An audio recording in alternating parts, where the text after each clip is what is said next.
Hello, Gareth here, and basically what you see in front of you is my setup for painting, and this video is going to be about mixing your paints. But the first thing is about how to set up everything before you begin mixing, what you have to know or have in place so that you actually, when you do the mixing, you're going to get success and not failure. So basically I wrote about 12 points that I think are really important to have ready before you even begin mixing. And the first thing is a good palette. So here we are. So this is my palette, and there are 4 things about this palette that make it good. One is that it's plastic. So I like a plastic palette because metal ones often get hot outside in the sun, and also they get dinted really easily. At least mine has.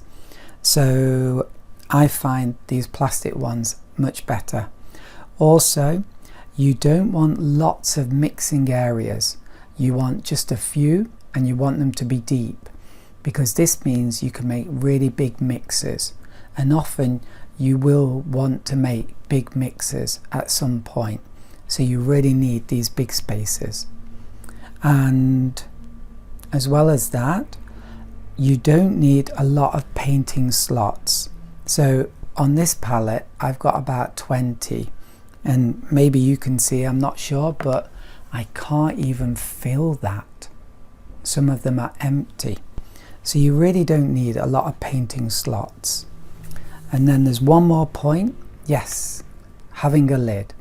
So I think a palette with a lid is really good, because after you finish painting, you don't have to clean your palette. You can just close the lid like that.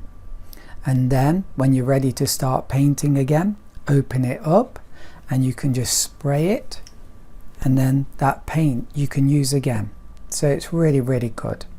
So that's my first point, a really good palette. This one only costs about $25. So the second thing is good paints.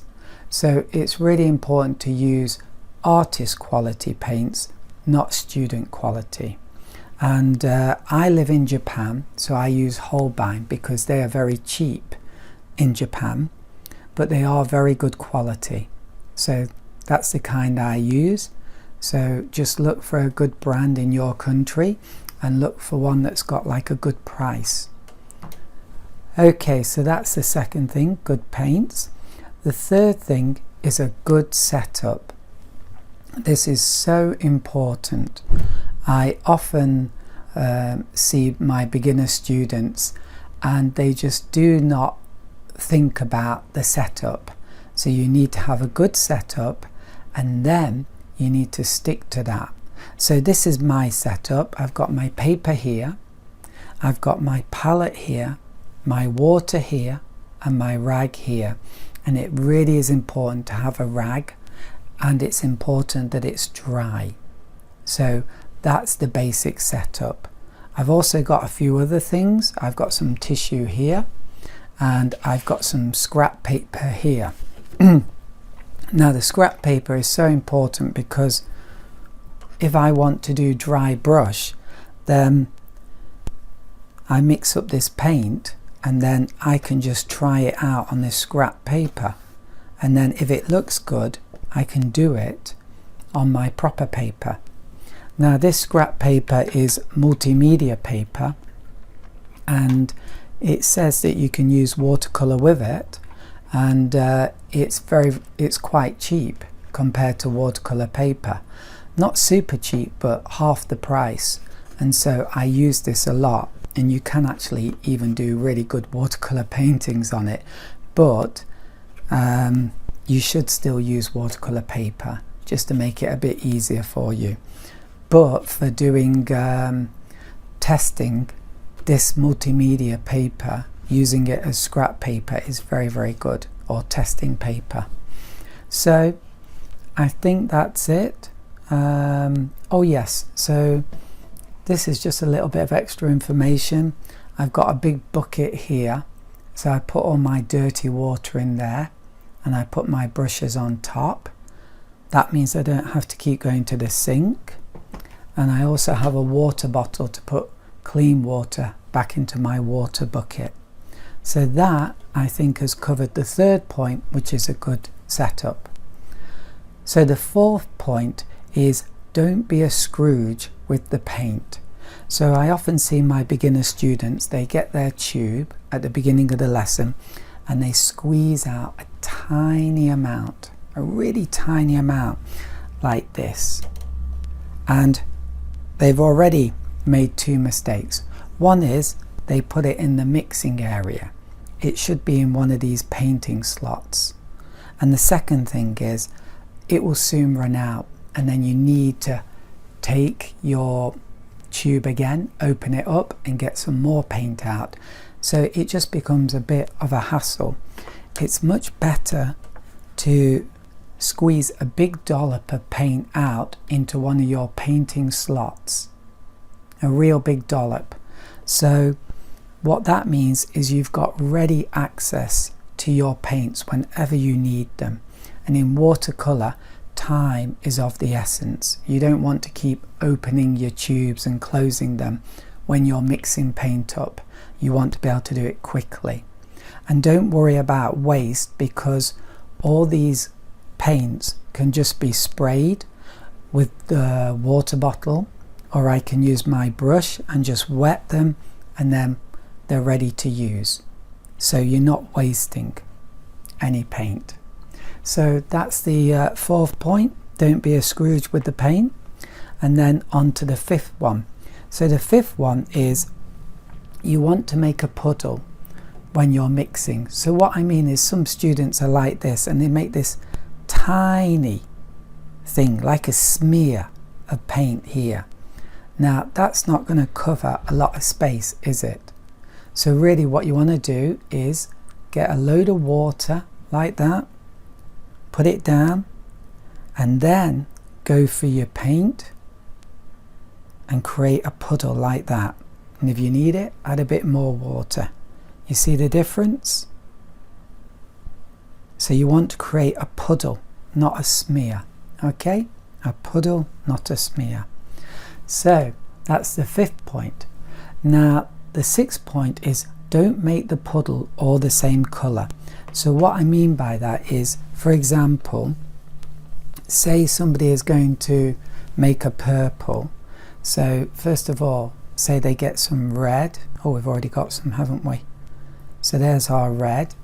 And then they'll get the blue and they'll stick the blue right in the middle, like that. Now that's not the best way. This is better. Let's get some tissue. And this really is a fundamental point that I have to stress more to my students, because I can see they're not getting this, and it's because I haven't really emphasized it enough. What you do is, there's our red mix, and then we can wash that out if we want. Then you get your blue and you put it next to. So say for example that's a bit too much blue on my brush. Oh, I can wipe it off here. And then too much still, I can even wipe a bit off on my rag. Now can you see I've got control here?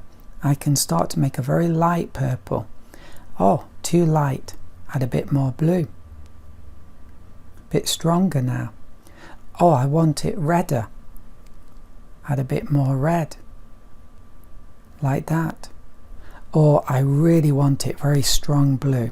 So don't put it in the middle, put it next to, and then work out or work in to the puddle bit by bit until you get that colour that you're looking for. So work like that when you're mixing. So that is my next point. So don't make the puddle all the same colour. Like if you look at this, you can see I've got blue here, red here, light purple here, and this is the colour I want here. And once I've made this, if this isn't enough, then I can get more blue and put it here, and more red and put it here, and then start to combine them. Okay, so next thing, if you grab too much paint, so here we go. So if I get too much of my blue, I got a big lump there, what you can do is you can wipe it, maybe you can't see, you can wipe it on the top of the slot, just like that, right? Just wipe it off. Or the other option is you can just wipe it in one of these mixing areas and possibly use it later. And if the worst comes to the worst, just wipe it off on your rag, or get rid of the excess. And then when it's a lesser amount, use it in your mix. Okay, on to the next point. If your mix goes way wrong, so this will happen. So for example, if I'm mixing, let's say, a yellow ochre and blue, okay, and then maybe, look, way too much blue. So what do? So I've got a few choices. One is I can wash out this brush and just dab it here, that's important, then pick up some yellow ochre and add it to get a more lighter yellow or a more yellowish green. So that's one option.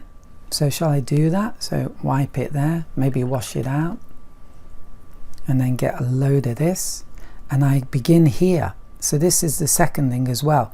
Just begin in a new place and slowly add some of this, and there we go. I've got my lighter green.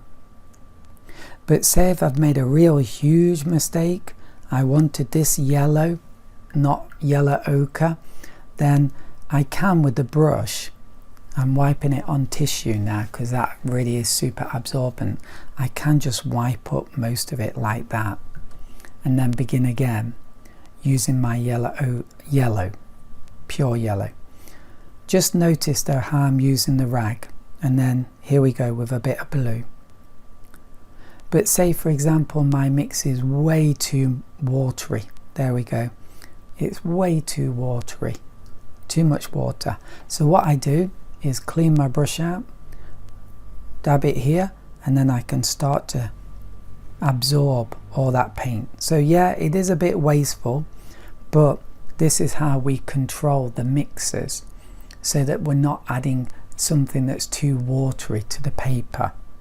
So that's what you do when your mix goes wrong, and if it's all wrong, just get some tissue and wipe it up, and then we're good to go for a next attempt at mixing. So that's if your mix goes way wrong. The next point is using your rag. So your rag really helps you control mixes. So for example, if I begin doing this mix and it's too watery, then what I can do is dab it on the rag, my brush on the rag, and then soak up some of that water and then add some pigment and then get a thicker mix like that. So that's very, very important. Also, when I want to pick up another colour, say for example, I always recommend you begin with light colours when you're mixing and then move on to dark ones. But say for example, if you're making green, pick up yellow first and then next pick up blue, because it's very easy to contaminate yellow in your slot, and although some people don't care about that, I do. So I pick up blue, so I don't want to contaminate my yellow, so I wash out my brush, and then super important, I'm wiping it on here. Maybe do it one more time, and then I pick up my yellow, and like I said before, next to the colour, and blend it in like that. And then maybe I want to add a bit of water. Oh, maybe that's too watery. A little dab on the rag, and there we go. Still too watery, dab it again. So it's so important to use the rag. These three things you really have to be good at using them all together. Your palette, your water and your rag, they go together. They really go together, like when you're driving a car. The steering wheel, the changing the gears and the pedals. Those three things have to work together to drive well. In mixing paints too, these three things have to really work together. I see so many beginners who just don't use their rag, and it's so important. And as a result, they're often making mixes that are really watery, and they're sometimes, when they're doing wet in wet painting, when they're adding to the wet paint, the mix is too watery because they haven't used their rag. So if I want to make a thicker mix here, maybe I wash out my brush, I use my rag. Maybe I even soak up some of this paint, dab it onto the rag, and then I get a chunk of this, and there we go, a thicker mix. Okay, so point 10 I've already covered, and that's use some scrap paper. It's so important. So point 11 is use tubes, not pans, because they're in liquid form, and so they're really easy to use. It's a real hassle to mix up paint from pans, which are dry paint. In watercolor painting, like I said before, speed is of the essence. So if you can't do it quickly, then it can become a real problem. And then the final point is to use a limited palette, because as you'll soon see when we do some mixing exercises, if you mix just 3 colours, you can make from 3 colours 12 new colours, just from 3. So if you're trying to use 6 colours, the combinations you can make are incredible, and you're basically going to just confuse yourself if you're a beginner. So it's really important at first just to play with using 1 colour, then to practice with 2 colours, and then to practice with 3 colours. And so I've made some exercises in which I show you what you can do. And it's really good as well, because with a limited palette you'll really get to know those colours very well. And the colours we're going to be using are yellow ochre, I really like that colour, phthalo blue, I'm not sure quite how you pronounce it, but I hope that's how you pronounce it, phthalo blue. Did you see that before? Yellow ochre. Okay. And finally, alizarin crimson, permanent. So those are the 3 colours I'll be using. And so that's it. Also, the other good thing about a limited palette is your colours will go together much better, or your painting will look much better on a limited palette than using lots of colours, because basically you're using the same colours, so there's much more harmony. I hope that makes sense, but basically there is much more harmony the fewer colours you use, because basically it's the same 3 colours being used again and again and again, even though you might be having a green or a purple or whatever. Within those colours it's the same 3 paints. And also I recommend using a limited number of brushes to begin with. So what I'm going to be using, I think, is this Hake brush. So it's about 1 centimetre here, okay, maybe 1/4 of an inch or something. So just keep it simple so you can focus on the mixing. So I hope that was helpful, and if I've missed anything then please let me know.